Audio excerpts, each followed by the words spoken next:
न था कुछ तो खुदा था, कुछ ना होता तो खुदा होता, डुबोया मुझको होने ने, ना होता मैं तो क्या होता। अस्सलाम वालेकुम व्यूअर्स, मैं हूं आपका होस्ट, आपका मेज़बान ज़फ़र खान, आपके अपने प्रोग्राम अनवीलिंग स्टार में। आज जो प्रोग्राम हमने तरतीब दिया है, आज की टेक्नोलॉजी से रिलेटेड, वक्त के लिहाज से आज का जो चल रहा है, जिस तरह से हालात और बाकी चीज़ें, उन चीज़ों को लेके और interested for our younger generation and also for the all, क्योंकि सिर्फ यंगर तक नहीं रह गया, अब हमारे ओल्डर भी, यंगर्स भी, और प्लस हर एज के बंदे के हाथ में वो मोबाइल फ़ोन भी, वो टेक्नोलॉजी भी, वो सारी चीज़ें हैं। आज हमने मदऊ किया है हमारे सेलिब्रिटी गेस्ट तहसीन जावेद साहब को, जो कि माशाल्लाह आईटी के अंदर एक्सपर्टीज़ रखते हैं, और हमारे बहुत ही प्यारे, बहुत ही पुराने दोस्त, और हमारे एक बड़े भाई और हमारे बहुत ही मुअज़्ज़ज़ दोस्त कामरान ख़ान यूसुफ़ज़ई साहब।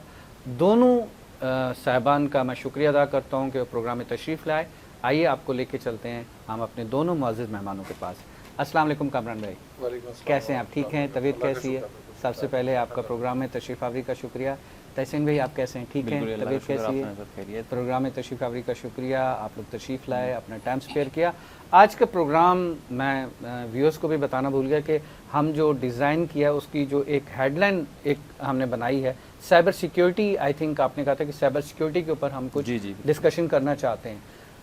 Let's come on the cyber security. अगर साइबर सिक्योरिटी को लेते हैं तो साइबर सिक्योरिटी की जो डेफिनेशन बनती है वो ये है कि जो आजकल की networking, internet, mobiles, network and social media और बाकी सारी चीज़ें, उसकी सिक्योरिटी क्या ऐसा ही है या मैं कहीं गलत हूँ? नहीं, बिल्कुल उसकी सिक्योरिटी से भी है रिलेट, और सम टाइम हमारी प्राइवेसी कंस्ट्रेंट इन चीज़ों से भी रिलेट करती है। साइबर सिक्योरिटी उसी की अम्ब्रेला में आती है। जैसे कि आजकल हमारी प्राइवेसी को लेके बहुत सारी चीज़ें कंसर्न्ड है। मोबाइल तो और सबके लिए आम हो गया, मोबाइल तो आम सी चीज़ है, ठीक है ना। तो उसमें बहुत सी जगह पे बहुत से लोगों की अवेयरनेस नहीं होती, उनकी चीज़ें लीक आउट हो जाती हैं। तो उस चीज़ को प्रिवेंट करना तो साइबर सिक्योरिटी का बहुत मेजर रोल अदा करता है। इसके अंदर उसका बड़ा अहम किरदार है उसमें। तो उस चीज़ के किस तरह से प्रिवेंट किया जाए, उसका यूज़ कैसे किया जाए टेक्नोलॉजी का, ताकि उसको मिस यूज़ ना हो जाने अनजाने में किसी और के लिए। बिल्कुल सही। अच्छा, इसमें सिर्फ ये मोबाइल की हद तक जो ऐप्स, बहुत सारी ऐप्स ऐसी हैं कि जिनके इंस्टॉलेशन के बाद आप ऐप इंस्टॉल कर लेते हैं, चाहे मोबाइल के ऊपर हो या वो लैपटॉप के ऊपर हो। बहुत सारी ऐप इंस्टॉल करने के साथ साथ उसमें बहुत सारे मेलवेयर्स और बाकी चीज़ें कुछ इस तरह की आ जाती है कि वो ऑटोमेटिक बैक एंड पे जो है वो हमारे डेटा को करप्ट भी कर रही हैं या हैक भी कर रही हैं। बहुत सारी चीज़ें ऐसी होती हैं। ये कैसे पता चलेगा? मैंने कुछ दोस्तों के साथ बैठा हुआ तो उन्होंने कहा कि वो ऐप इंस्टॉल किया करो जिसके स्टार ज़्यादा हों, जिस पे 5 स्टार हो, 4 स्टार। क्या ऐसा ही होता है कि या वो स्टार भी खुद बना दिए जाते हैं? नहीं, वो स्टार भी बिल्कुल खुद बना दिए जाते हैं, लेकिन इसमें गूगल का भी बड़ा अहम किरदार है। जितने भी कुछ यूट्यूब पे भी मैंने देखा कि उस पर लिखा हुआ है पहले से, उसने मोटा मोटा 1.4 मिलियन व्यूअर्स। मैंने कहा इसने कैसे लिख दिया? वो तो अभी व्यू हुआ नहीं, उसने हेडलाइन भी उसकी बना दी। बिल्कुल, वो पब्लिसिटी स्टंट कह लें, वही चीज़ आ जाती है या मार्केटिंग स्ट्रेटजी होती है। अब इसकी छोटी एग्जांपल मैं यूँ देता हूँ, कह सकता हूँ कि जैसे मेलवेयर किस तरह से आते हैं हमारे पास सिस्टम्स की और बात करें, चूँकि हम पाकिस्तानी माशाल्लाह हम कहते हैं ना जो मुफ्ते में मिल जाए। हाँ, ये बड़ा है। अच्छा, इसमें मैं एक चीज़ आपको थोड़ा सा पॉज लगा रहा हूँ, यहीं से वापस कंटिन्यू करूँगा। कामरान भाई से जानना चाहूँगा, कामरान भाई अगर विंडो रजिस्टर्ड है, क्योंकि जिस तरह से इन्होंने कहा ना कि जो चीज़ मुफ्त में मिल जाए, तो फ़ौरन मुझे क्लिक हुआ कि पाकिस्तान के अंदर कुछ साल पहले, बल्कि कुछ काफ़ी अर्सा पहले, माइक्रोसॉफ्ट यहाँ पर आके बैठ गया था और उन्होंने कहा था कि जी हर विंडो रजिस्टर्ड होनी चाहिए, और विदाउट रजिस्ट्रेशन कोई पीसी, और मुख्तलिफ जगह छापे भी मारे जा रहे थे, बाकी चीज़ें भी थी। फिर वो शुक्र है कि कम हो गया, वरना हर एक को जो है वो माइक्रोसॉफ्ट की रजिस्टर्ड विंडोज़ इंस्टॉल करनी पड़ती थी और ख़रीदनी पड़ती थी।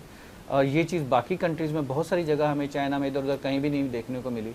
और उसमें तो रैम्बो सेंटर पे भी काफ़ी सारे छापे पड़े थे, जिसमें इस तरह की जो कॉपी वर्जन वगैरह मिलते थे वो सारे उठा लिए गए। जितना भी था वो सारा उन्होंने कैप्चर किया था, और सिर्फ कॉपीराइट की तरफ गए थे कि कॉपीराइट जी बिल्कुल बिल्कुल विंडो आप इंस्टॉल करें। अच्छा, जो कॉपी वर्जन हम लगाते हैं, इंस्टॉल करते हैं, और एक ओरिजिनल हम विंडो इंस्टॉल करते हैं जो रजिस्टर्ड होती है, क्या इससे कोई फ़र्क पड़ता है?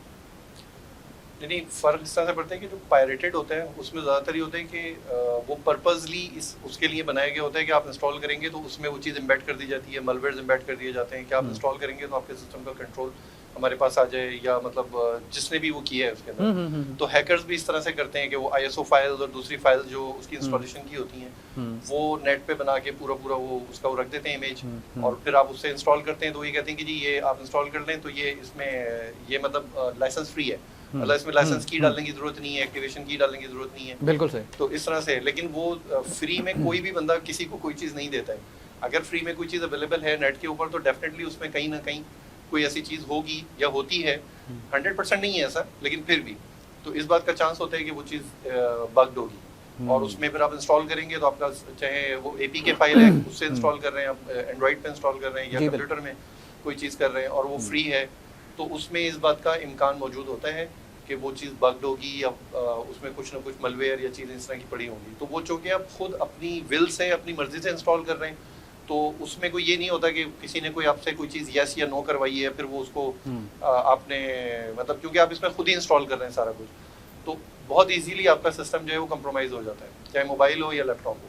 अच्छा, वो टारगेट तो नहीं कर सकते क्योंकि ये तो चीज़ें ऐसी होंगी कि जो कॉपी वर्जन्स की हैं, कॉपी वर्जन से रिलेटेड जो है वो एक तो था ना कि किसी खास टारगेट को लेके वो सॉफ्टवेयर उसके पीसी तक पहुंचा वो जाए। तो स्पेसिफिक होता है ना कि ये मैंने ये स्पेसिफिकली नहीं जा रहा मैंने होता। आपका लैपटॉप हैक करना है, बिल्कुल ठीक है बिल्कुल ना? बिल्कुल। लेकिन तो उसमें हाँ उसमें ये होता है कि मतलब वो चीज़ स्प्रेड की जाती है, उसमें फिर उनको काम के वो भी मिल जाते हैं क्योंकि उनके पास वहाँ पे जब पैनल के ऊपर जब ये सिस्टम हैक होता है, कंप्रोमाइज होता है, जी जी तो आपके पास जहाँ पे उसका वो आ रहा होता है ना, यानी हैक होने के बाद, कंप्रोमाइज होने के बाद, वहाँ पे आपके पास सारा शो हो रहा होता है कि कितने सिस्टम कंप्रोमाइज हो गए, ठीक है ना? तो उसकी पूरी डिटेल आ रही होती है, उसमें विंडो कौन सी पड़ी हुई है, उसमें सिस्टम कौन सा है, लैपटॉप है, डेस्कटॉप है या मोबाइल, वो सारी डिटेल यहाँ पर आ रही राइटिंग के जरिए जो है वो पहुंच जाती सारी डिटेल आ रही है। यहाँ पर मैं तहसीन भाई आपसे ब्रेक की इजाज़त चाहूँगा, ब्रेक के बाद वापस आपसे कंटिन्यू करूँगा। व्यूअर्स चलते हैं एक छोटे से ब्रेक की तरफ।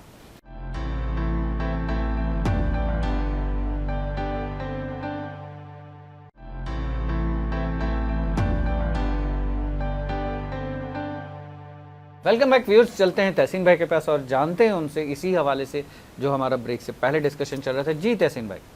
हाँ, तो ये हमारी डिस्कशन हो रही थी कि ये अटैक टारगेट ओरिएंटेड भी हो सकते हैं। जी जी, जिस तरह वो कामरान भाई बता रहे थे कि टारगेट के कैसे किया जा सकता है। अगर एक विंडो ऐसी कॉपी वर्जन या ऐसा कोई सॉफ्टवेयर या माइक्रोसॉफ्ट ऑफिस को या उसमें कोई इस तरह के बग्स वगैरह डाल के मार्केट में सेल हो रहे हैं, जो मार्केट में ऐसी चीजें सेल हो रही थी वो तो किसी के पास भी जा सकती हैं। बिल्कुल, कामरान भी ऐसा ही है, उसमें किसी को टारगेट करके तो नहीं सेल आउट किया जा रहा ना। नहीं, बट पॉइंट इज दैट कि वो फिर जनरल हैकिंग या कंट्री वाइड या जिस तरह से हमारे सराउंडिंग में कुछ हमारे जो दुश्मन ममालिक हैं वो इस तरह की चीज़ें करके करवा के भेजें और उसमें यह है कि जितना डैमेजिंग होनी है डैमेजिंग देनी है मैक्सिमम, वो चीज़ें हो सकती हैं। ये तो मास लेवल पर है ना।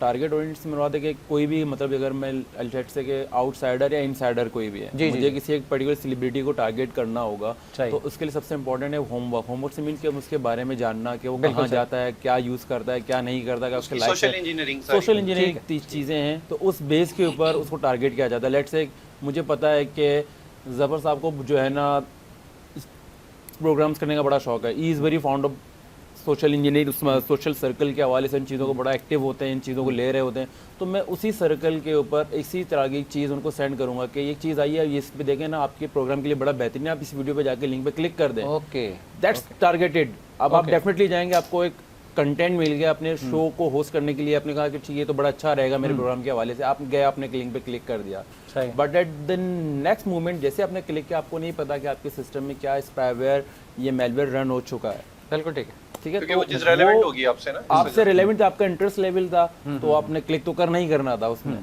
तो उस तरह से आप जो है एक कंप्रोमाइज भी हो गया आपका सिस्टम या मोबाइल फोन सारी चीजें, वो टारगेट ओरिएंटेड। बिल्कुल। तो इसमें कामरान भाई क्या इस हवाले से साइबर सिक्योरिटी के हवाले से ये तो वो चीज़ें हैं कि ये प्रॉब्लम आ सकती हैं, उसकी सिक्योरिटी के लिए हमें फिर क्या करना पड़ेगा? मेन चीज़ तो ये है कि जिसका प्रोग्राम का हमने सब्जेक्ट रखा है साइबर सिक्योरिटी, तो सिक्योरिटी के हवाले से फिर हमें क्या करना पड़ेगा इसमें? अच्छा, एक चीज़ जो अभी सवाल चल रहा था उसमें मैं एक चीज़ थोड़ा सा ऐड ऑन करना चाह रहा था। एक मोबाइल फ़ोन कंपनी है, मैं यहाँ पर उसका नाम लेना मुनासिब नहीं होगा ब्रांड की वजह से, वो इंडियन लॉन्च है, ठीक है, उसका मेन सारा इंडिया से है, ठीक है, और वो उन्होंने पूरा एक यहाँ पे लॉन्चिंग की उसकी और सारा कुछ किया, और वो सारे फ़ोन बग्ड हैं एक तरह से। अब वो फ़ोन जितने भी हैं वो हमारे चाहे जितने भी लॉ इन्फोर्समेंट के लोग हैं वो भी यूज़ करते होंगे, वो हम आम लोग भी यूज़ करते हैं उसको, लेकिन ये कि वो सारा डाटा उनके पास सेंट्रलाइज्ड एक जगह पे जाके और फिर वो होता है, फिर वहाँ से सॉर्टिंग करके उसको निकालते हैं और सारा कुछ करते हैं जो चीज़ उनको चाहिए होती है, ठीक है ना, क्योंकि उसमें फिर फालतू जो होता है वो उसको रिजेक्ट कर देते हैं, बाकी उसमें जहाँ जहाँ काम की चीज़ें, क्योंकि यानी उनके सर्वर क्लाउड के ऊपर उनका डेटा जो है वो जा रहा है। ऐसी एक चीज़ होती है कंटेंट फिल्टरिंग ना, जी जी, कंटेंट फिल्टरिंग में होता है कि अभी हम जैसे कोई बात कर रहे हैं ना, तो हम एक जर्नल जैसे गुफ्तगू कर रहे हैं, तो उसमें कहीं पे भी वो चीज़ वो होके अलार्मिंग होके कहीं फिल्ट्रेशन पे उस पे मॉनिटरिंग पे नहीं जाएगी। हमारी कोई बातचीत हो रही है, कोई फ़ोन पे बातचीत हो रही है, लेकिन अगर हमने कोई ऐसी वर्डिंग यूज़ की जो कंटेंट फिल्टरिंग में फिल्ट्रेशन के लिए डाली हुई कि अगर ये लोग या कोई से भी दो लोग फ़ोन के ये वाला ऊपर वर्ड यूज़ करें, ये वाला वर्ड यूज़ करें तो ये फौरन जो है ना ये Automatic अलार्मिंग वहाँ हो पे जाए और ये sort out हो फौरन जाएगा। उस पे चली जाए मॉनिटरिंग Got it, got पे, it. या ये कॉल है अगर कोई तो कॉल मॉनिटरिंग पे चली जाए, या अगर बिल्कुल ये कोई सही। एसएमएस है उसमें से कंटेंट ने फिल्टर किया है इसको तो वो फौरन मॉनिटरिंग पे जिस चला तरह जाए। पीटीए काम कर रहा होता है। हाँ पीटीए में भी मेरे ख्याल से पीटीए वो, जो ऑब्जर्वेशन लगाता है वहाँ पे अपनी, लगे हुए मुख्तलिफ उनके वो- भी सर्वर्स के ऊपर इसी तरह से रिलेटेड ऑब्जर्वेशंस लगी हुई होती है ना, हाँ, उनके कि पास जब कुछ खास ये equipment लफ्ज है। बोला जाए, ये चीज़ बोली जाए या ऐसा कुछ हो तो ऑटोमेटिक वो उसको फिल्टर कर दे। हाँ लेकिन अब तो ये बहुत पुराना हो गया, मतलब ना जी, ये जी। मतलब कोई नई चीज नहीं है कंटेंट फिल्टरिंग, ये बहुत पुरानी हो चुकी हुई है, बिल्कुल ऐसे। लेकिन चल रही है स्टिल। बस ये कि उसकी एडवांस फॉर्म जो चीजें सारी आती जा रही हैं, लेकिन वो बिल्कुल। चीज स्टिल है, तो मतलब चल अब रही है। इसकी सिक्योरिटी के लिए क्या किया जा सकता है? देखिए इसकी- हमने हाँ। एक विंडो तो डाली, हमने कॉपी वर्जन पैरेटिंग सही। हमने विंडो डाल दी, सही। पैरेट विंडो हमने इंस्टॉल कर दी और हमें एंटीवायरस जो है वो रजिस्टर्ड चाहिए। Exactly If I'm not wrong, ज्यादातर यही होता है, खुद वायरस क्योंकि बनाने अगर मैं वाली इसमें कंपनी ही वायरस बना रही इसमें होती है। छोटी सी एक एग्जांपल दूं, वो क्या होता है कि जब जिम के हवाले से हम डाइट के ऊपर होते हैं तो गैदरिंग में जब चले गए कहीं पिज़्ज़ा वगैरह ये वो कुछ खा रहे हैं, तो पिज़्ज़ा तो हम खा रहे हैं लेकिन साथ में कोल्ड ड्रिंक डाइट आ रही है। ये थोड़ा सा कॉम्बिनेशन वैसा जाके बनता है कि विंडो तो हमने कॉपी वाली डाल दी, एंटीवायरस रजिस्टर्ड वाला डाल दिया, ये क्या होगा? उस केस में तो खैर कुछ हद तक वो मर्ज को कंट्रोल कर लेते हैं, लेकिन चूंकि हमारे पास चीज़ें इतनी एडवांस आ गई कि आप एंटीवायरस क्यों ना इंस्टॉल करें, वो भी उस थ्रेट को डिटेक्ट नहीं कर सकता, कोई इजीली बाईपास होता है। इसीलिए फिर साइबर सिक्योरिटी के अंदर एआई का बड़ा अहम रोल किरदार है। तो उसके अंदर हम एडवांस एक्सडीआर हमारे पास आए हैं, हमारे पास जो है एडवांस एआई मैकेनिज्म आए, यूरिस्टिक फंक्शंस आए, जो कि इस चीज़ को एनालाइज करते हैं रन टाइम के ऊपर कि इसका बिहेवियर क्या है इस प्रोग्राम का, ये क्या चीज़ ऐसे रन कर रहा है और कितने टाइम इंटरवल पे रन हो रहा है, कितनी देर में उसने मेमोरी में एग्जीक्यूशन की, तो वो तमाम चीज़ों को वो एनालाइज करके उस चीज़ को डिटेक्ट करता है, सोफिस्टिकेटेड को। सही। तो इसलिए हमारे पास ये चीज़ों को ट्रेस करना बहुत इजी होता है। तो डेफिनेटली जितने भी मैं यूज़र्स को ये कहूँगा कि आप अगर आप कोई चीज़ यूज़ कर रहे हैं तो मेक श्योर कि आपके पास एंटीवायरस के साथ साथ आप जो है मेलवेयर बाइट्स या इस तरह की कोई एप्लीकेशन ज़रूर इंस्टॉल करें कि आपको नहीं पता कि वायरसेस सिर्फ और सिर्फ एप्लीकेशन से नहीं आते हैं, इसमें नंबर ऑफ वेज हैं। किसी वेबसाइट पे गए, आपको नहीं पता, पॉपअप आया, आपने जस्ट क्लोज किया या क्लिक किया, तो वहाँ से भी आपके पास एडवेयर स्पाइवेरी चीज़ें इंस्टॉल हो सकती हैं। तो उन चीज़ों को प्रिवेंट करने के तो लिए तकरीबन हर वेबसाइट ही देती है कि पॉपअप पे क्लिक करें, वरना वो वेबसाइट वो ऐसा ब्लर कर बिल्कुल। देते हैं, खुलती नहीं है, हाँ, चीजें नहीं उसी खुलती, चीज़ बॉक्स को। बॉक्स बने हुए आ जाते हैं। हाँ। ये तो उन्होंने पॉपअप पे रखा हुआ है। अब वो उसमें इसकी रीजंस उनकी क्या हैं या उसके बैकएंड पे क्या है कि वो क्यों ओपन नहीं हो पाती। और फिर दूसरी चीज़ जो यूज़र है, कामरान भी अगर मैं यहाँ आपसे पूछना चाहिए कि यूज़र फिर क्या क्या इंस्टॉल करे, एंटीवायरस भी इंस्टॉल करे, एंटी मेलवेयर करे, एंटी स्पाईवेयर करे, ठीक है, वो क्या क्या चीज़ें, फिर वो फायरवॉल इंस्टॉल करे, क्या करे, वो सारा तो इसी से भर जाएगा उसका कंप्यूटर। बिल्कुल, लेकिन हमारे पास आजकल जैसे कि वन विंडो एप्लीकेशंस हैं जिसके अंदर आपके पास एंटीवायरस के अंदर ही सारी चीज़ें फायरवॉल मौजूद है, वेब फायरवॉल है, ये तमाम चीज़ें सिंगल विंडो में रही है। ठीक है ना, इसमें Avira antivirus that's very good product. उसके बाद नोड है, बहुत हद तक काफ़ी चीज़ों में ये काम करती हैं। नोट 32 जो लेकिन आता इनमें है, से कोई भी 100% नहीं होता है, बट अगेन 100% नहीं होता। सिक्योरिटी इज अ मिथ, कहते हैं ना मिराज है, आप कोई भी चीज़ आपको 100% नहीं मिलती, there is always a 1% chance. और माइक्रोसॉफ्ट तो अब अपनी भी तो सिक्योरिटी वो दे रहा है ना, माइक्रोसॉफ्ट की अपनी जो है डिफेंडर है, डिफेंडर सो फार सो गुड काफ़ी हद तक, but you can not rely on that. अब तो अच्छा मुझे एक चीज़ समझ में नहीं आई कि जितनी भी कंपनीज हैं जो सॉफ्टवेयर के एंटीवायरस हवाले बनाने से, एंटीवायरस के हवाले से, उनकी वेबसाइट पे जाएं तो ये तो ऑथेंटिक हो जाता है कि उनकी अपनी वेबसाइट से हम उसका सॉफ्टवेयर डाउनलोड कर बिल्कुल, उनका फ्री वर्जन भी हम इंस्टॉल कर लें। बिल्कुल ऐसे ही है। तो फ्री वर्जन में भी फिर कुछ ना कुछ बग होते हैं या नहीं नहीं नहीं, फ्री वर्जन में बग नहीं होते, बट उसकी कुछ लिमिटेशंस फीचर्स होती उसमें हैं। लिमिटेशंस होती हैं। लिमिटेशंस आ हाँ, मतलब उसमें फीचर्स जनाब बेसिक होम पेड एडिशन वाले वगैरह में, इस तरह का यूज़ कर सकते हाँ लाइक पेड वाले में जी आपको ये फीचर भी मिलेगा, ये फीचर जी, भी मिलेगा, जी, ये जी। फीचर भी मिलेगा, ये फीचर भी मिलेगा, लेकिन जी जो आप फ्री वाला में इंस्टॉल कर रहे हैं या ट्रायल वाला जो इंस्टॉल कर रहे हैं जो जी, 1 जी। महीने बाद एक्सपायर हो जाएगा, या ठीक है ना, या फ्री होगा वो लाइफ टाइम फ्री होगा, लेकिन उसमें फीचर लिमिटेड होंगे कि इसमें बस आपको ये फीचर मिलेंगे, बस इसके अलावा नहीं। बिल्कुल तो सही। इस तरह से होता है। अच्छा, मतलब अब उसका बग होना जरूरी नहीं है कि वो बग होगा, बिल्कुल लेकिन सही उसमें है। फीचर लेस होगा, यानी तो उसमें कम कि यहाँ पर जो है अगर हम अपने व्यूअर्स को बताना चाहें कि वो लाजमी अपने पास एंटी वायरस हो गया, एंटी मेलवेयर हो गया या ऐसा कोई एंटी वायरस ज़रूर इंस्टॉल करें अपने पीसीस के अंदर, अपने सॉफ्टवेयर के अंदर, भले वो कॉपी वर्जन विंडो इंस्टॉल कर रहे हैं, पैरेटिक विंडो इंस्टॉल कर रहे हैं, या इसी तरह से MS ऑफिस कोई सा ऐसा यूज़ कर रहे हैं, ये तो बेसिक है ना हर चीज़ के अंदर। लेकिन उसमें ये ज़रूर करें। अच्छा, अब दूसरी चीज़ क्या होती है कि आप कोई भी सॉफ्टवेयर इंस्टॉल करें, एडोब क्यों ना इंस्टॉल करें, उसमें एंटीवायरस खुद ब खुद इंस्टॉल हो जाता है। हाँ, अच्छा, उसके अंदर ये होता है कि जब आप कोई इंस्टॉलेशन करते हैं हम तो बाद में application का, फिर हाँ, अनइंस्टॉल के लिए फिर बैठे हुए होते हैं यार इस नहीं, प्रोग्राम को लेकिन अनइंस्टॉल करना है। उसमें चेक्स लगे होते हैं कि आपने जैसे मिसाल के तौर पे मुझे याद पड़ता है शायद ओपेरा के अंदर है, ओपेरा ब्राउजर आप इंस्टॉल करने जाते हैं तो वो 2-3 चीजें ना आपको बाय डिफॉल्ट इंस्टॉल कर देता है, लेकिन अगर आप उसमें पहले कस्टमाइजेशन में जाएंगे ना तो वहाँ पे चेक्स लगे होते हैं, आप उसको अनचेक कर दें तो फिर वो एंटीवायरस और 2-3 चीजें वो करते हैं ना, फिर वो नहीं करेगा। बात होगा इंसान के साथ से स्किप हो जाता है नहीं, या वो तो बिजी फिर होता है, हाँ, तो फिर वो कुछ बाद ना में कुछ जाके अनइंस्टॉल हो खुद ब खुद जाएगा। हो जाता है। एग्जैक्टली हाँ, लेकिन वो अगर डिफॉल्ट सेटिंग पे जाएंगे ना जिसमें वो एक्सप्रेस सेटिंग देता है कि जी आप बस नेक्स्ट नेक्स्ट नेक्स्ट करते चले जाएं तो ये इंस्टॉल हो जाएगा। कमरान भाई, अनइंस्टॉल करने के बाद भी वो पीछा नहीं छोड़ता, वो फिर भी बाद में पॉपअप दे रहा होता है मुझे इंस्टॉल करो, मुझे वो इंस्टॉल फिर करो। रजिस्ट्री वगैरह से क्लीनिंग हो जाती है उसकी, वो नहीं है, लेकिन ये कि वो हर बंदा नहीं कर सकता, वो फिर थोड़ा सा जिसको थोड़ी बहुत नो हाउ है रजिस्ट्री वगैरह की या चीज़ों की वो उसे कर लेता है। ये तो इस तरह से। अब रिगार्डिंग अगर हम बात करते हैं जो लैपटॉप और कंप्यूटर से सबसे ज़्यादा यूज़ होने वाली चीज़ है, it's called the mobile, if I am not wrong. हम अपने मोबाइल के अंदर इसमें क्या फिर भी हमें कोई इसमें भी कोई एंटीवायरस डालना चाहिए? जी जी, इसके अंदर भी बिल्कुल आते हैं एंटीवायरस, जैसे सिस्टम में डलते हैं वैसे ही इनके लिए एप्लीकेशन अवेलेबल हैं।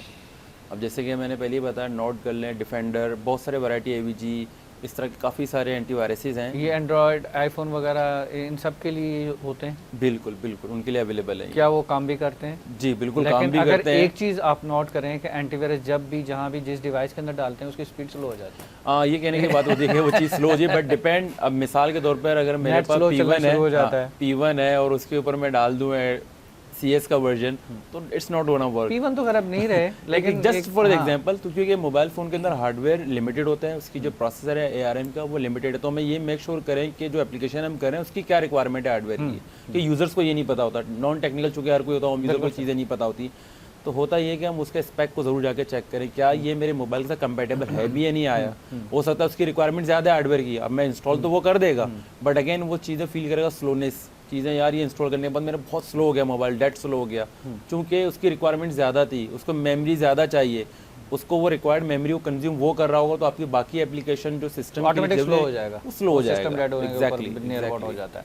अच्छा, अब इसमें मेरे ख्याल में जो यूज़र को अगर आप कैलकुलेट करें, परसेंटेज देखें कामरान भाई, if I am not wrong, 90% तो नहीं, मैं 99% कह सकता हूँ कि मोबाइल यूजर्स के पास नहीं होता इस तरह का कोई सॉफ्टवेयर एंटीवायरस जो डाला हुआ होता है। हाँ, हर कोई नहीं करता, वो हर किसी को इतना अवेयर नहीं होता हर कोई कि मोबाइल में एंटीवायरस इंस्टॉल करे, वो एक डिफॉल्ट सेटिंग पे ही मोबाइल जब खरीद के लाते हैं तो बस वो एज इट इज चल रहा होता है। बिल्कुल बहुत ऐसे। बहुत रेयर है कि मतलब कोई एंटीवायरस इंस्टॉल। और फिर जो इनके रजिस्टर्ड प्ले स्टोर हैं, चाहे वो किसी भी सेलफोन कंपनी का है, गूगल प्ले का है, या दूसरे हैं, या आईफोन का अपना प्ले स्टोर है, या हवावे का अपना प्ले स्टोर है, वो उनके प्ले स्टोर्स के ऊपर इस तरह की एप्स कैसे आ जाती हैं जो कि उसको हैकिंग में कह लें, उसको मेलवेयर में कह लें, वायरस में कह लें, कुछ भी कह लें, कैसे आ जाती हैं? अच्छा, वो क्या उसका रिस्पॉन्सिबल वो कंपनीज नहीं है आपके ख्याल में? नहीं, गूगल तो रिस्पॉन्सिबल है, गूगल का काम क्या है, वो चीज़ों को होस्ट कर लेता है। अच्छा, इस तरह के जो रैंसमवेयर या स्पाईवेयर इंस्टॉल गूगल पे अवेलेबल है, होता क्या है कि फ्रंट पे 2 पीसीज होते हैं, एक वो जो कम्युनिकेट करता है, जिस like a game application, most probably इस तरह गेम की सूरत में बहुत ज़्यादा आते हैं, वो कहते हैं मैं गेमिंग एप्लीकेशन हूँ, बाजार है, उसके कोड में कहीं पे भी कुछ भी नहीं होगा, लेकिन बैकएंड पे एक होता है अपडेट के लिए। अपडेट बेसिकली वो अपडेट वो है कि वो उस मैलिशियस कोड से जाके सर्वर से कनेक्ट होता है और मैलिशियस कोड को जाके यहाँ पे इंस्टॉल करेगा। फर्स्ट टाइम वो लेजिटिमेट कोड होगा, गूगल पे कोई ऑब्जेक्शन नहीं था कि वो स्कैन कर, जब भी आप कोई एप्लीकेशन अपलोड करते हैं गूगल पे, उनका मैकेनिज्म है बाकायदा, वो स्कैन करता है, पूरे कोड को रिव्यू करता है, वैलिडेट करने के बाद जाके उसकी अप्रूवल देता है कि हाँ ये कोड वैलिडेट है, अप्रूवल के बाद आपका वो प्ले स्टोर में लिस्ट होती है एप्लीकेशन। ऐसे ही नहीं कि हर कोई जाके उसको अपलोड करें प्ले स्टोर पर अवेलेबल, ऐसा नहीं होता। तो होता ये कि वहाँ पे बाजार वो लेजिटिमेट होता है, जब वो नेक्स्ट वर्जन पे जाता है 1.1 जो कि साइलेंटली अपडेट होता है, बहुत से लोग नहीं करते हैं, अगर आप ऑटो पे नहीं रखते तो वो कहते हैं अच्छा अपडेट है, वो क्लिक कर दिया यूज़र ने, अपडेट इस बार बजाय उस सर्वर से वो कनेक्ट होता है बैकएंड पे किसी और सर्वर से, जहाँ से मैलिशियस सर्वर से कनेक्ट होकर वो कोड को मेलवेयर को डाउनलोड करता है, क्योंकि गूगल उस चीज़ को चेक नहीं करता। गूगल सिर्फ फर्स्ट टाइम चेक कर फर्स्ट टाइम चेक करेगा, फिर उसके बाद कि उस एप्लीकेशन को सिर्फ चेक करता है कि एप्लीकेशन कौन कौन सी इंस्टॉल है, अक्सर प्रोटेक्ट के नाम से आ रहा, प्रोटेक्ट प्ले, दैट्स इट। तो वो चीज़ें स्किप हो जाती हैं, वो तब डीप एनालिसिस दोबारा गूगल जब रन करता है अपनी एप्लीकेशन के, इसके अंदर जो अपडेट से कनेक्ट हो रहा है वो क्या चीज़ है, देन वो डिटेक्शन में आती है, फिर उन तमाम एप्लीकेशन को ऑफलोड किया जाता है और यूज़र को कहा जाता है ये तमाम एप्लीकेशन को आप अपने पास से अनइंस्टॉल कर दें। तो यूज़र जो है वो अनइंस्टॉल प्ले स्टोर से करेगा, लेकिन इस चीज़ की इन्फॉर्मेशन कौन देगा?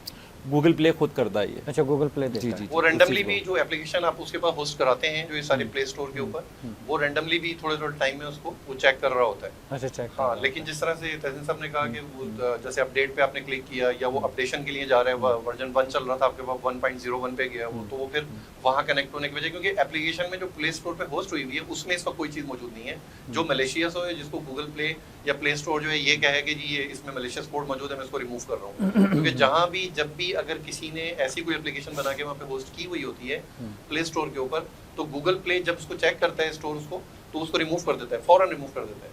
तो वहाँ पे इसलिए जो एप्लीकेशन पड़ी होती है, जब तक वो पड़ी होती है, जब तक उसकी चेकिंग में या उसके राडार पे नहीं आई होती है, वो जब चेक कर लेते हैं तो उसको रिमूव कर देता है फौरी तौर पे। इसी वजह से ये टेक्निक यूज़ की जाती है कि आपका जो वो है जो मलेशियस कोड है वो बजाय उस एप्लीकेशन में प्योरली जो उस वक्त प्ले स्टोर पे पड़ी हुई है उसके बजाय वो कहीं और किसी और लोकेशन पे होस्ट हुआ होता है, वहाँ पे पड़ा होता है। तो जब आप अपडेशन के लिए या किसी और उसमें वो खुद जाता है या आप अपडेट पे लेके जाते हैं वो जाते हैं, तो फिर वहाँ से उठा के लाके इसमें इंस्टॉल उसमें मेलवेयर भी साथ आ हाँ, फिर जाता आ है। जाता है। मेलवेयर भी साथ आ इस जाता तरह है। से। अच्छा, जो जिस तरह से हमने साइबर सिक्योरिटी के हवाले से, ये तो हम यूज़र एंड की बेसिक और छोटी छोटी जो चीज़ें थी जो हमारे व्यूअर्स के लिए थी वो हमने डिस्कस की। बट साइबर सिक्योरिटी अगर नाम देखा तो एक तो साइबर एक बहुत बड़ा नाम और एक बिल्कुल सिक्योरिटी ऐसे ही। उससे बड़ा नाम, तो उसको एक्चुअली प्रॉपर जो है किस तरह से हम देखते हैं, आप क्या डिफाइन करेंगे? साइबर सिक्योरिटी को हम कहते हैं कि असल में cyber security comes under the umbrella of information security के। Information is everything. आज के दौर के अंदर डेटा जो ना सबसे बड़ा एसेट माना जाता है इंटरनेट की दुनिया में। ये लेकिन डेटा का आजकल ज़्यादातर क्लाउड पे लोग ज़्यादा ट्रस्ट कर रहे हैं कि क्लाउड ले लें। बिल्कुल क्लाउड पे ट्रस्ट करते हैं, बट अगेन अगर हम बात करें इंटरप्राइज लेवल की बहुत सारे फाइनेंशियल इंस्टीट्यूट की, तो they don't go towards the cloud, वो क्लाउड पे नहीं जाते हैं। रीज़न इज़ दैट कि आपका डेटा सब कुछ फाइनेंशियल डेटा कैसे आप क्लाउड पे रखें। क्लाउड इस मीन कि वो चीज़ किसी और के कंट्रोल में, आपके कंट्रोल से बाहर से निकल जाता आप है। यूँ दे रहे हैं बिल्कुल एग्जैक्टली, और वो किताब खोल के दे रहे हैं आप। एग्जैक्टली जैसे मैं कहता हूँ ना कि गूगल कितना स्मार्ट कैसे होगा, सो सब कुछ कैसे पता चला मेरे बारे में, या उसके वो क्यों हो रहा है, क्योंकि हम अपनी सारी इन्फॉर्मेशन ऑलरेडी शेयर कर रहे हैं। जब आप इन्फॉर्मेशन शेयर करते हैं तो वो इंटेलिजेंस गैदरिंग करके उन चीज़ों के ऊपर करता है। जैसे मिसाल के तौर पर छोटी सी एग्जांपल दूं, मैं अपने मोबाइल फ़ोन में कुछ सर्च करता हूँ, नेक्स्ट टाइम मुझे उससे रिलेवेंट तमाम एड्स आने शुरू हो जाते हैं। Agreed. How come Google's know कि उसको कैसे पता चला इसके, क्योंकि आपने वो चीज़ें फीड की, वो डेटा आती है, उसके बैकएंड पे कुछ चेक्स होते हैं। अगर आप अक्सर देखें जब आप प्ले स्टोर सेटअप करने जाते हैं तो एडवांस के अंदर बाकायदा वो चेक आता है कि मेरे हिस्ट्री सर्च को स्कैन ना करो, हिस्ट्री को सेव ना करें। ये वो चीज़ें जो आम यूज़र को बतौर नहीं पता। तहसीन भाई, इसमें मैं चाहूँगा एक तो छोटे से ब्रेक की इजाज़त, और ब्रेक के बाद ये आप डायरेक्टली व्यूअर्स को बताएंगे, कैमरा आपकी तरफ होगा और आपने किस तरह से क्या सेटिंग करनी है, ये हमारे ऊपर फ़र्ज़ है कि हम व्यूअर्स को बता सकेंगे, because we have the knowledge, we should transfer it. इल्म है और इल्म जो है जितना बांटेंगे उतना उसमें बरकत होगी। बिल्कुल, चलते हैं व्यूअर्स एक छोटे से ब्रेक की तरफ।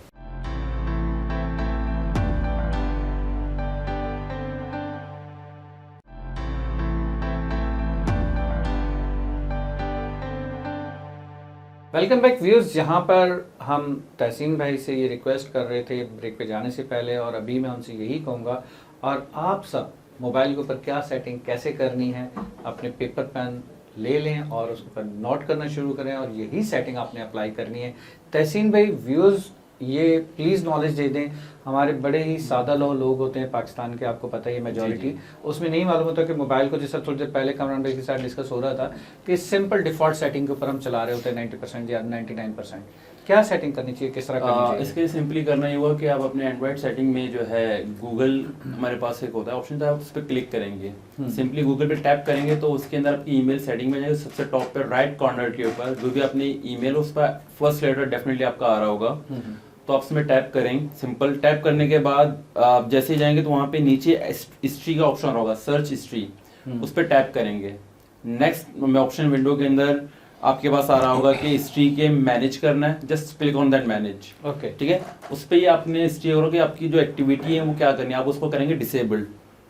I could show you my screen के, मैं आपको दिखा सकता कि उस पर किस तरह से करना है। बहरहाल आप उसी में हिस्ट्री में आपको टैप करके ऑफ करेंगे आपकी एक्टिविटी को, कि वो एक्टिविटी ऑफ हो जाए, मेक श्योर करें कि वो ऑफ हो।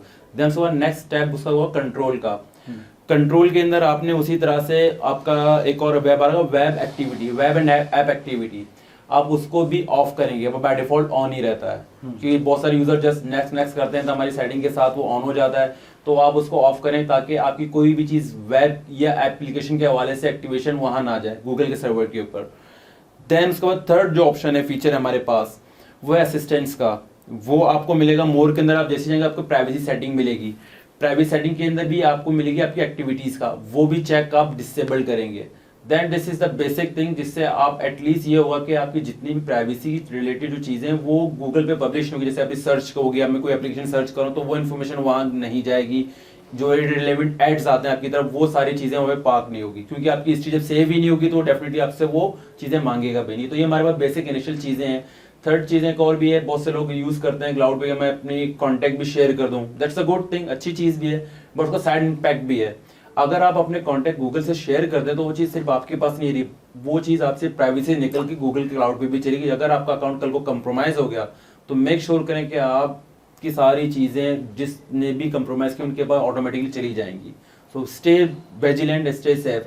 तो जो भी चीज करने कोशिश करें कि अपने जो कॉन्टैक्ट है वो ऑफलाइन रखें, दैट्स माय बेस्ट सजेशन, कि आप अपने पास कहीं स्टोर करें उसे, रादर देन आप उसको गूगल पे करें ईज के लिए। किसी और के पास कैसे जाता है, उसका क्या मतलब जैसे फ़ोन छिन गया या फ़ोन हैक हो गया या फ़ोन आपने सेल किया, दुकानदार के पास चला गया, उससे किसी और ने लिया, ठीक है, तो उसमें अगर ईमेल के साथ, क्योंकि अब तो ये है ना कि आपने मोबाइल जब ऑन करना है डब्बे से निकाल के पैकिंग से, जब आपने उसको वो कर रहे हैं अनबॉक्सिंग कर रहे हैं, तो वो स्टार्ट ही ईमेल से होता है कि आपने पहले ईमेल डालें उसके अंदर, तो वो सारी चीज़ें शुरू करेगा। वो ईमेल अगर आपने नहीं डाला तो ना गूगल प्ले स्टोर चलेगा, ना कोई चीज़ चलेगी, कुछ भी नहीं चलेगा, ठीक है ना, ना उसका यूट्यूब चलेगा। हर चीज़ के लिए उसको जीमेल का एक एड्रेस चाहिए। अच्छा, फिर आप क्या करते हैं कि आप अपनी, जैसे तहसीन साहब ने कहा भी कि आप अपनी कॉन्टैक्ट लिस्ट भी सेफ रखने के लिए कि यार फ़ोन छिन गया, कुछ हो गया, तो मैं मतलब वो मेरी चलो कॉन्टैक्ट उसमें होंगे, वो मैं ईमेल दूसरे में डालूंगा, वो ईमेल तो रिट्रीव कर लूंगा, वो सारे आ जाएंगे। लेकिन ये कि आपने अपनी प्राइवेसी खुद वो कर दी ना कंप्रोमाइज़, कि आपने वो उस पर क्लाउड पे या अपने जीमेल के सर्वर पे डाल दिए, वो गूगल पे डाल दिए। उसका सिर्फ डालने का मकसद जो यूजर एंड है वो ये वो सिर्फ एक ही है कि उसको वो मोबाइल चेंज करेंगे तो वहाँ से रिट्रीव कर लेंगे, ठीक है ना। लेकिन ये भी सोचें कि अगर वो सिस्टम सेट आपका कंप्रोमाइज होता है या आपकी ईमेल कंप्रोमाइज होती है तो उससे रिलेटेड मोबाइल की हर चीज उस हैकर के पास चली जाएगी, हर चीज, और ही कैन डू एवरीथिंग। तो वो हैकर्स के पास जाने से रोकने के लिए कौन सा बैरियर लगेगा? वो इन्होंने जैसे बताया ना कि ये सेफ्टी प्रिकॉशंस हैं, आप ये अडॉप्ट करें, उसको ये तरतीब रखें। हाँ, तहसीन साहब ने जैसे बताया भी, उस चीज़ को मैं कह रहा हूँ कि उसको उस तरह से फॉलो करें, तो ये कि किसी हद तक आप कह सकते हैं कि आप सेफ हो जाएंगे, क्योंकि उसी की बेस पे गूगल फिर अपना वो एल्गोरिथम बना रहा होता है। वो जो आपने कोई एक चीज़ देखी और वो फिर उससे मुतालिक आपको एड्स ला के दे रहा होता है, या आपको एक वीडियो देखी वो सारी वीडियोज ला के दे रहा होता है, तो वो चूँकि हिस्ट्री और वो सारी चीज़ आपने बंद कर दी तो फिर वो चीज़ उस तरह से काम नहीं करेगी और वो आप मतलब एक नॉर्मल तरीके से उसको यूज़ कर रहे होंगे। फिर वो उसकी हिस्ट्री जो है वो एक्चुअली उसमें बंद भी नहीं होगी क्योंकि वो ऑफ पे होगा, तो इसलिए वो बैक एंड के ऊपर जो है वो इस तरह की कोई भी डर, कोई भी खौफ वो नहीं होगा कि किसी हवाले से क्या हमारा क्राइम। लेकिन एक चीज़ जो ज़्यादातर लोगों को देखने को मिलती है और बहुत सारे लोग और फीमेल्स एंड पे जो है ब्लैकमेल भी होते हैं कि मोबाइल आया, मोबाइल सेल किया, मोबाइल सेल कर दिया, या तो उस मोबाइल को दोबारा कुछ ऐसे शॉपकीपर या बाकी लोग किसी के हत्थे चढ़ा, उसने उसका डेटा रिकवर कर लिया। अब डेटा रिकवर करने के लिए आपको पता है कि हो जाता है, वो तो बहुत सारे यूटिलिटीज मौजूद हैं, सॉफ्टवेयर मौजूद हैं, सॉफ्टवेयर रिकवरी का, इस तरह के छोटे मोटे सॉफ्टवेयर आराम से 2-3 हज़ार रुपए का सॉफ्टवेयर मिल जाता है रजिस्टर्ड लाइसेंस के साथ। बिल्कुल ठीक है, और उसमें वो रिकवर कर देते हैं और वो सारी तस्वीरें भी आ जाती हैं, आपके मेमोरी कार्ड से चीज़ें रिट्रीव हो जाती हैं। अक्सर फीमेल्स का ये होता है कि वो उन्होंने मोबाइल फ़ोन चेंज किया, जैसे कि फीमेल्स एक ही मोबाइल फ़ोन बहुत ज़्यादा से यूज़ नहीं करती हैं, अब जनाब उसका कोई नया वर्जन आ गया तो उन्होंने कहा ये ले लेते हैं, उसमें उनकी तस्वीरें भी चली जाती हैं, घर की पिक्स। अच्छा, वो बेशक आप डिलीट करके भेजते हैं वो, तो मेमोरी कार्ड बेसिकली तो आपको ना तोड़ के फेंक देना चाहिए या अपने दूसरे मोबाइल में आप लगा लें, लेकिन मेमोरी कार्ड के साथ आप वो मोबाइल फ़ोन सेल ना करें। पहली मिस्टेक पता है कहाँ पर कर रहे होते हैं कि वो डिलीट करते हैं, उसके बाद साइकिल पेन में मौजूद होता है, वो साइकिल पेन से फिर डिलीट नहीं करते। नहीं, अगर आप वो इजी वे होता है उसको रिकवर करने का, वो भी अगर आप कर दें तब भी वो यानी सॉफ्टवेयर रिकवरी के सॉफ्टवेयर ऐसे मौजूद हैं। हाँ, बिल्कुल। इसको सबसे बेस्ट मैं व्यूअर्स को यही कहूंगा कि अगर आपको कभी इस तरह के होते हैं इन चीज़ों को बचने के लिए सबसे बेस्ट चीज़ है ओवरराइट से मुराद कि जो हमारे पास ये फर्मवेयर है मोबाइल का, अगर मैं इसी को दोबारा से फ्री फ्लैश करवा दूं, किसी भी मोबाइल शॉप से अभी करवा सकते हैं, काम इजीली अवेलेबल है इस मेथड से। हम विंडोज को रीइंस्टॉल करवाते हैं काइंड ऑफ अ थिंग। तो ये जब इसका ओएस दोबारा रीइंस्टॉल होगा तो आपका जो प्रीवियस जितना भी डेटा है वो ओवरराइट हो गया, तो सम आगे वह एक्सटेंड होता है कि वो चीज़ें प्रिवेंट हो जाती हैं। चूंकि इसके ऊपर जो एप्लीकेशन है वो कम्प्लीटली न्यू सिरे से EEPROM पे रीराइट हो गई है। बिल्कुल सही। ठीक है, तो उसके बाद वो डेटा एग्जिस्टिंग होगा नहीं, क्योंकि वो हार्ड रीसेट के अंदर तो चांसेस होते हैं, लेकिन यहाँ पे तो हार्ड रीसेट तो हुआ ही नहीं। मैं तो OS ही कम्प्लीटली ओवरराइट कर दिया। अब मैं 1.1 था, मैंने 1.2 इंस्टॉल करवा दिया, दैट्स कम्प्लीटली न्यू। तो कुछ हद तक आपके लिए सेफ्टी बन जाती है उस चीज़ को, तो ये माइंड में रखिए। वो तो अपडेट के हवाले से जैसे भी आपने बताया, अगर किसी का ऑलरेडी अपडेटेड है तो वो उसको फैक्ट्री सेट करता है। अगेन फैक्ट्री रीसेट करने पे तो वो चीज़ें उस पर रहेंगी। मैं बात कर रहा हूँ कि फ्लैश की, फर्मवेयर फ्लैशिंग की। फर्मवेयर फ्लैश करने से वो उसका प्रीवियस वर्जन आएगा ऑटोमेटिकली। प्रीवियस में भी जा सकते हैं, वन डाउनग्रेड और अपग्रेड भी जा सकते हैं, लेकिन क्योंकि अब जितने भी लेटेस्ट सारे तो वो डाउनग्रेड करने इतनी आसानी से वो कहते हैं कि आप अपग्रेड ही करो बाय फोर्स। अच्छा, वो बाय फोर्स अपग्रेड फर्मवेयर और फ्लैश किस तरह से है कि वो फ्रॉम स्क्रैच फॉर्मेट करके करते हैं, जैसे हार्ड ड्राइव को फॉर्मेट करते हैं नॉर्मल अपग्रेड से। इसमें एक छोटी सी जो है ना हेल्प आउट कर दें हमारे व्यूअर्स को कि फ्लैश वो अगर खुद करना चाहिए, यहाँ पर फिर हम डिपेंड किस पे कर रहे हैं, शॉपकीपर्स के ऊपर, बिल्कुल, जहाँ से वो डेटा हमारे थेफ्ट होने के चांसेस होते हैं। इसको मैं व्यूअर्स को कहूँगा, जैसे अगर सैमसंग है तो सैमसंग की अपनी यूटिलिटी मौजूद है फ्री, उनकी वेबसाइट पे मिल जाएगी आपको, आपके फर्मवेयर भी उन्हीं की वेबसाइट से मिल जाएगा, आप कर सकते हैं। अगर वो चाइनीज वेरिएंट के जितने भी मेकर हैं उनकी वेबसाइट पे इन फ्लैशिंग के टूल्स अवेलेबल है। ओडियन जो है मोस्ट प्रोबेबली सैमसंग के लिए तमाम वेरिएंट पे काम करता है ओडियन। और उसके अलावा और MKT टूल की बात करें तो वो चाइनीज वेरिएंट पे काम करता है। आप सिर्फ लेजिटिमेट वेबसाइट से जाके उनकी फर्मवेयर डाउनलोड करें, जैसे SM mobile firmware, SM firmware के नाम से एक मोबाइल सैमसंग की यूटिलिटी तमाम फर्मवेयर अवेलेबल हैं, तो आप वो डाउनलोड करें और इस टूल के थ्रू आप अपने मोबाइल को खुद से भी फ्लैश कर सकते हैं। उनके तमाम ट्यूटोरियल यूट्यूब पे भी मौजूद हैं, अगर आप चाहें सर्च कर लीजिएगा। तो ये दीज आर द टूल्स जिसकी मदद से आप खुद घर बैठे भी वो काम कर सकते हैं, रादर देन आप किसी शॉपकीपर पे जाएं।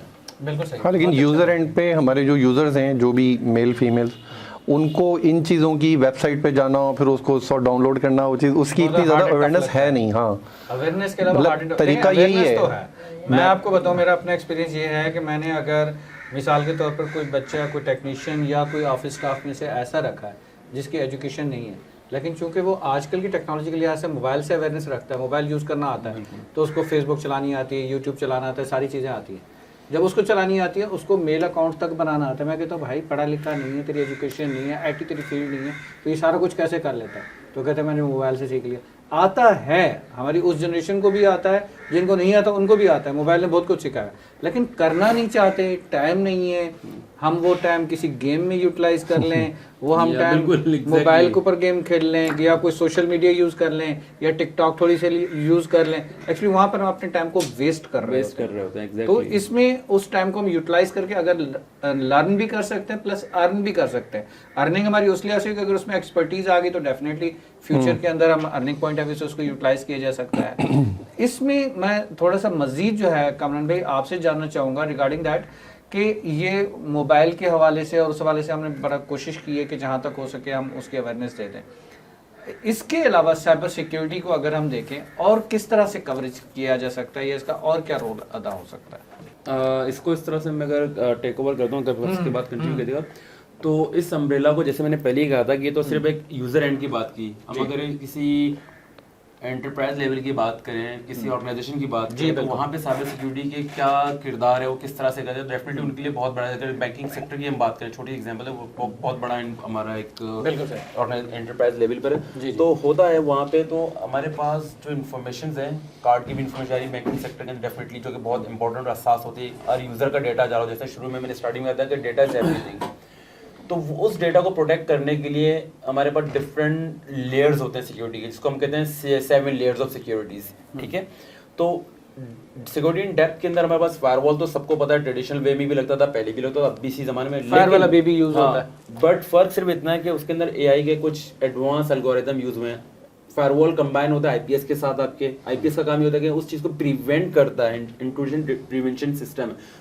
जो भी थ्रेट्स आ रहे हैं उसको एनालाइज करके उसको प्रिवेंट कर देते हैं कि आगे तक पार्ट्स ना हो। बिल्कुल सही। ठीक है, तो फायरवॉल्स हमारे इतने एडवांस हो गए, अब उसको ये भी पता होता है कि कौन सा पैकेट जा रहा है लेवल 7 के, लेट्स से कि मैं उसको पता है कि ये एप्लीकेशन मैलिशियस है, इसको यूज नहीं करना, तो वो उसको वहीं पे रोक देता है। ठीक है, और जो क्रेडिट कार्ड से रिलेटेड इन्फॉर्मेशन है उसके लिए डिफरेंट स्टेप्स ऑर्गेनाइजेशन या छोटे छोटे डिपार्ट्स के लोग वो अपना किरदार अदा कर रही होती हैं। जैसे कि हमारे पास सीम है, सीम का भी यही काम होता है कि जितनी भी हमारे पास जो लॉग्स जनरेट हो रही है कि कौन सी चीज एक्टिविटी हुई, किसने क्या एक्टिविटी, चाहे इनसाइड हो या आउटसाइड आ रहा हो, उन तमाम चीजों को मॉनिटर कर रहे होते हैं। तो ये सारे के सारे under the umbrella of cyber security आते हैं। उनके डिफरेंट टूल्स हैं, इसके अंदर हम कह सकते हैं कि XDR, जो मैंने थोड़ी देर पहले एक नाम या टर्म यूज किया था, तो उसका बड़ा अहम किरदार है। सिर्फ एक एंटीवायरस की तरह काम नहीं करता, उसके अंदर अपना एक बिल्ट इन फायरवॉल फीचर भी है जो कि एसोसिएट होता है मेरे सर्वर के साथ कनेक्ट होकर, वो उससे बात कर रहा होता है, तो सर्वर का होता है कि इसको ये चीज़ अलाउ करनी है नहीं करनी है, तमाम फीचर सेट उसके साथ मौजूद होते हैं। बिल्कुल सही। तो ये वो चीज़ें हैं जिसकी वजह से हम अपने प्रिवेंशन मैकेनिज्म को सेटअप करते हैं। ठीक है, तो सिर्फ मॉनिटरिंग इट्स नॉट इनफ, तो उसके साथ हमारे पास डिटेक्शन, मॉनिटरिंग प्लस उस चीज़ को लाइमल में लाना कि आगे ना हो, तो उसके साथ यूज़र की अवेयरनेस ये भी बहुत ज़रूरी है, चाहे वो होम यूज़र हो चाहे वो एंटरप्राइज लेवल हो। Education is the first place, ताकि उसको ये पता हो कि बेसिक चीज़ें क्या करनी है मैं क्या नहीं करनी। बिल्कुल सही। तहसीन भाई, जिस तरह से आपने डिफाइन किया है और माशाल्लाह के user, home user, end user, उस हवाले से, लेकिन यहाँ पर एक्चुअली थोड़ा सा जो मैंने देखा है पूरे इस प्रोग्राम के हवाले के साथ साथ, पहले क्या होता था कि हार्डवेयर के ऊपर जोर ज़्यादा होता था। बिल्कुल। अब जो है ना सॉफ्टवेयर के ऊपर जोर ज़्यादा होता है। बिल्कुल एग्जैक्टली ऐसे ही। ठीक है, ऐसे ही है। तो टेक्नोलॉजी जो मूव ऑन हो रही है तो वो ज़्यादातर सॉफ्टवेयर की तरफ आगे बढ़ रही है। हार्डवेयर में रिप्लेसमेंट आ गया, सॉफ्टवेयर के ऊपर सिर्फ upgrade new software, upgrade new software, upgrade new software, ऐसे ही है। ठीक है, हार्डवेयर में पहले रिपेयरिंग होती थी, वो खत्म हो गया सब्जेक्ट, अब तो रिप्लेसमेंट आ गई, अब तो हर चीज रिप्लेसमेंट है। चाहे वो मोबाइल ले लें या किसी चीज को ले लें, वो रिप्लेसमेंट पे है, वो रिप्लेस हो गया और सॉफ्टवेयर के ऊपर हमारी सारी वर्किंग आ गई। अब सॉफ्टवेयर के ऊपर अगर हम वर्किंग करते हैं तो आज जो वर्जन हम यूज कर रहे हैं, तो आने वाले वक्त में हफ्ता, 10 दिन, 15 दिन मैक्सिमम इतना होता है, उसका अपडेट वर्जन आ गया, उसका अपडेट वर्जन आ गया, उसका अपडेट। लेकिन एक सर्टेन टाइम के बाद आप फिर हार्डवेयर भी आपको चेंज करना होता है, क्योंकि वो सॉफ्टवेयर उसको सपोर्ट नहीं कर रहा होता। कंपैटिबिलिटी के लिहाज से लाइक जैसे एंड्रॉइड में वो आता जा रहा है, 4.4 था, किटकैट जैसे आता था, फिर वो उसके बाद वो दूसरा 5 आ गया, फिर 5.1 आ गया, फिर 6 आ गया, अभी होते होते अभी वर्जन 14 चल रहा है आई थिंक इस टाइम पे एंड्रॉइड का। तो वो उसके बाद फिर वो बहुत सारी जो एप्लीकेशन जो उसमें पहले से इंस्टॉल्ड हैं या प्री इंस्टॉल्ड जो होती हैं, उसकी जो डिफॉल्ट एप्लीकेशन होती हैं, वो उसको सपोर्ट करना, उस हार्डवेयर को, उस फोन को बंद कर देती हैं, क्योंकि जब वो अपडेट लेने के लिए जाता है तो वो कहते हैं कि ये आपका जो हार्डवेयर है या जो सेट है ये पुराना हो चुका है वर्जन, आप मतलब इस पे मजीद सपोर्ट नहीं मिल सकती इस सॉफ्टवेयर की। ठीक है ना, मतलब अभी मिसाल के तौर पे आप वर्जन 5 ले लें या 4.4 उठा लें और उस पे आप अभी जो इस वक्त यूट्यूब का या व्हाट्सअप का या किसी भी उसका कोई वर्जन इंस्टॉल करना चाहते हैं तो वो नहीं करेगा, वो आपको फौरन मैसेज देगा कि ये हार्डवेयर सपोर्टेड नहीं है, ये आप चेंज करें या ये न्यू उसके ऊपर इंस्टॉल होगा, इसके ऊपर इंस्टॉल नहीं होगा, इसकी सपोर्ट हमारी इस हार्डवेयर के लिए नहीं है, वो क्लियरली आपको मना कर देगा। साइबर सिक्योरिटी को जस्ट अगर अपोजिट देखा जाए तो क्या वो साइबर क्राइम में आता है? क्राइम मतलब एक डिफरेंट चीज हो जाती है कि साइबर सिक्योरिटी जो है वो सिक्योर कर रहा है हमारी नेटवर्किंग को, हमारे इक्विपमेंट्स को, हमारे गैजेट्स को, और वहीं पर ही उसी साइबर के ऊपर रहते हुए क्राइम भी हो रहा है। बिल्कुल, if I am not wrong. ठीक है, अब वो क्राइम डिफरेंट वेज में है, उसमें चाहे वो हैकिंग के लिहाज से, बाकी चीजों के लिहाज से। बिल्कुल, इस साइबर क्राइम के ऊपर मैं ये रिक्वेस्ट करूंगा कि इस पे मैं एक एपिसोड रखना चाहूंगा अपने व्यूअर्स के लिए, और उसमें आप दोनों को मदऊ करना चाहूंगा। जरूर। उसके लिए अगर हम थोड़ी सी वर्किंग कर लें, क्योंकि उसकी अवेयरनेस देना जो है हमें बहुत ज़रूरी है। अगर उस लिहाज से देखा जाए तो ईमेल्स के ऊपर, कॉल्स के ऊपर, AI के ऊपर पता नहीं क्या क्या जिस तरह से हो रहा है, तो उसमें डिफ्रेंशिएट करना जो है ना बहुत मुश्किल हो जाता है, डिफिकल्ट होता है कि ये रियल है या फेक है, ये रियल है या फेक है, उसकी आइडेंटिफिकेशन हमारे लिए बहुत मुश्किल हो जाती है। तो साइबर सिक्योरिटी पे ऊपर रहते हुए अगर हम इसी को आगे कंटिन्यू लेके चलते हैं, तो साइबर सिक्योरिटी में एक तो हो गया कि आपने बताया कि सर्वर्स के ऊपर जो है हमें डेफिनेटली एक सर्वर और एक होता था बैकअप सर्वर, एक सर्वर होता था और हर ऑर्गेनाइजेशन के अंदर उसका बैकअप सर्वर होता था। ठीक है, तो अगर एक सर्वर हमारा रन कर रहा है, बैकअप सर्वर उसके बैकअप पे है, तो इसके लिए भी हमने जो लाइसेंस लिया हुआ है वही सेम लाइसेंस हमारा फायरवॉल है, सिक्योरिटी का है, तो वो सारी चीजें हमारे बैकअप सर्वर पे भी मौजूद है। इसी तरह से हमारे जो कुछ स्विचेस आते थे, स्विचेस तो चूंकि हमारे हार्डवेयर प्रोटोकॉल के साथ होते हैं और उसमें प्रॉम्बिस उसका सारा प्रोग्राम होता है, उसमें भी बिल्ट इन फायरवॉल होती है। If I am not wrong, मैं अपने नॉलेज के लिए से बताऊं, उसकी जो बिल्ट इन फायरवॉल होती है, क्या वो भी प्रॉपर काम उसी तरह से कर रही होती है जिस तरह से हमारी बाकी सॉफ्टवेयर जो है वो वायरस से या अटैक से जो है अपने आप को प्रोटेक्ट कर रहे होते हैं? बिल्कुल नहीं, उनके अंदर जरा सी थोड़ी सी चीजें डिफरेंट है, क्योंकि जो स्विचेस पे जो फायरवॉल के कह सकते हैं वो सिर्फ बेसिक लेयर 3 या लेयर 2 तक के मैकेनिज्म तक की सपोर्ट्स होती हैं। ओके, ठीक है, जितने हमारे में थर्ड जनरेशन उससे अबव जनरेशन के आए हैं, सीमेंस स्विचेस, इटालियन स्विचेस भी कह रहे हैं, तो सिस्को के अंदर भी अवेलेबल हैं। तो होता क्या उनमें वो मॉड्यूल है सर्टेन लेयर्स पे काम करती हैं, लेयर 4 तक सपोर्ट करते हैं, but they don't know about the layer 7। उसके लिए हमारे पास फायरवॉल की जरूरत पड़ी। लेयर 7 पे हमारे जितनी भी एप्लीकेशंस हैं, तो स्विचेस को एप्लीकेशन के बारे में नहीं पता, बट हाँ लेयर 2 के बारे में पता है, और लेयर 3 के बारे में कुछ राउटिंग प्रोटोकॉल है जो हमारे डायनामिक, अगर नेटवर्क से रिलेटेड जो है व्यूअर्स को पता तो वो समझ जाएंगे। तो उस चीजों को, मैकेनिज्म को डेफिनेटली इंडोर्स करते हैं, सिक्योरिटी को इंश्योर करते हैं वहाँ पे, ठीक है। बट अगेन उससे ऊपर की चीजें जाती है तो वो उसको एंड ऑन करती है, अपने नेक्स्ट आईपीएस के पास जाती है, या उन चीजों को फायरवॉल खुद से देख रहा होता है जो उसके बाद का जोन में होता है। यानी कि वो बेसिक सिक्योरिटी एक तरह से दे रहे होते हैं, बेसिक एंटीवायरस का काम कर रहा होता है, जो फायरवॉल एंटीवायरस का limited features के साथ उसके अंदर लिमिटेड फीचर, जैसे कि हम एसीएल डिफाइन कर दी। एसीएल का मैकेनिज्म दो तरह से, फायरवॉल में एसीएल इंप्लीमेंट कर सकता है, यहाँ पे भी एसीएल इंप्लीमेंट करता है। एसीएल के अंदर हम जोन डिफाइन करते हैं कि किस यूजर को या किस ट्रैफिक को, बेसिकली नेटवर्क सेगमेंट को कहां से पार्स होना है, कहां से जाना है, तो वो चीजें वो इंश्योर कर रहा होता है। But again full flash feature नहीं होते, लिमिटेड ट्रैफिक कंट्रोलिंग के हवाले से, मतलब लिमिटेड फीचर्स के साथ उसमें ये चीजें अवेलेबल होती हैं। ट्रैफिक कंट्रोलिंग है, और ट्रैफिक के साथ साथ अगर कोई बग्स या ऐसी चीजें आ रही है तो उसको बेसिक लेवल पे कंट्रोल कर रहा है। वो उससे पहले कंट्रोल होता है, वो इसके पास आता है। अब मजे की बात बताते हैं, इसमें चीज में ऐड ऑन कर दूं। जी प्लीज। कुछ ऐसी सोफिस्टिकेटेड चीजें होती है जो फायरवॉल में वो होती है कि लेट्स से कि उसने पास ऑन कर दिया, उसने कहा कि मैं एक एनक्रिप्टेड ट्रैफिक हूं, जैसे याहू, लेट्स से कि याहू की रिक्वेस्ट आ रही है, but it's was a fake Yahoo. हमारे पास पे बात बताऊं कि फेक किस तरह से, वो थोड़े नेक्स्ट तो वो रिक्वेस्ट आ गई ईमेल यूजर तक, उसने चेक किया क्या ठीक है तो लेजिटिमेट है, इसको पास ऑन कर दो। वो पास होके आगे फायरवॉल से यूजर तक मेल बॉक्स पे पहुंच गई वो चीज। यूजर ने क्लिक कर दिया उसके ऊपर, जैसे क्लिक किया मेलवेयर उसके सिस्टम में डिप्लॉयड हो गया। अब यूजर भी परेशान कि मेरे पास तो इतने सारे सिक्योरिटी की चीजें थी, लेकिन हाउ कम इट्स पॉसिबल, क्योंकि इतने सोफिस्टिकेटेड एडवांस हमारे पास अटैक्स आते हैं, बहुत सारी चीजें मैकेनिज्म आप लगाते तो हैं, लेकिन उसी चीज को वो लेवरेज कर जाते हैं। जितनी ज्यादा सिक्योरिटी बढ़ती है तो आपका डिले और कॉस्ट बढ़ती है चीजों के ऑर्गेनाइजेशन के लिए। हमारे क्लिक के ऊपर भी है कि हम वो उसको वेरीफाइड साइट से उठा रहे हैं या नहीं उठा रहे हैं। अब इसके लिए यूजर को, जैसे मैंने शुरू में कहा कि यूजर की ट्रेनिंग भी बहुत जरूरी है कि वो जो लिंक पे क्लिक करे तो मेक श्योर उसको चेक करें कि वो लिंक क्या है, वो लेजिटिमेट साइट से आ रही है या कहीं और से आ रही है। बिल्कुल सही, बिल्कुल सही। थैंक यू सो मच आप दोनों साहबान का प्रोग्राम में तशरीफ आवरी का, और ख़ास तौर पे रिगार्डिंग हमारे व्यूअर्स को ये नॉलेज देने के लिए। व्यूअर्स, जिस तरह से तहसीन भाई ने और कमरान साहब ने जिस तरह से बताया है रिगार्डिंग दैट कि हम जब क्लिक कर रहे हैं, हमारा क्लिक बहुत इंपॉर्टेंट है कि हम जब क्लिक कर रहे हैं क्या वो वेरीफाइड साइट है या फेक साइट है। अगर फेक साइट तो हमें उससे बचना है। इसमें बैंक सेक्टर्स के ऊपर, बहुत सारी चीज़ों के ऊपर, बहुत सारे नंबर्स के ऊपर, फेक कॉल्स, फेक साइट्स, क्योंकि हम अपने इस प्रोग्राम को जहां पर अब हम स्टॉप कर रहे हैं, जहां पर हम एंड कर रहे हैं, लेकिन इससे दूसरा प्रोग्राम ऑटोमेटिक कनेक्ट हो रहा है ऑन द साइबर क्राइम, क्योंकि क्राइम उसके साथ जो जुड़ रहा है उससे हमें कैसे बचना है, उस हवाले से I am sure that you all will wait till the next episode. See to all of you with this promise that you all will take care. See to you. Allah Hafiz. Assalamu alaikum.